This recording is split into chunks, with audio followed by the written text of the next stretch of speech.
Now listen and answer questions 15 to 20.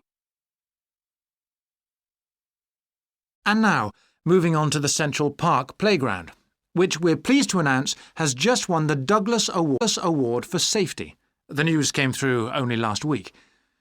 The unique design is based on the concept of the global village, with the playground being divided into 6 areas showing different parts of the world, each with a representative feature. For example, there is a section on Asia, and this is represented by rides and equipment in the shape of snakes, orangutans, tigers and so on, fauna native to the forests of the region. Moving south to the Antarctic, we couldn't run to an ice rink, I'm afraid, but opted instead for climbing blocks in the shape of mountains. I thought they could have had slides for the glaciers, but they did want to avoid being too literal. Then on to South America, and here the theme is El Dorado, games replicating the search for mines full of precious stones.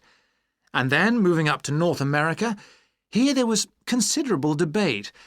I know the contribution of cinema and jazz was considered, but the designers finally opted for rockets and the International Space Station. Eastwards to Europe then, and perhaps the most traditional choice of all the areas, medieval castles and other fortifications.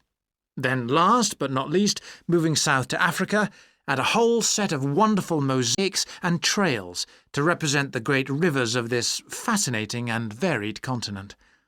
Now, the opening date for our global playground is the 10th of July, and again, we'd love to see you there. So, make a date and come and see this magnificent, original new amenity right in the heart of the city.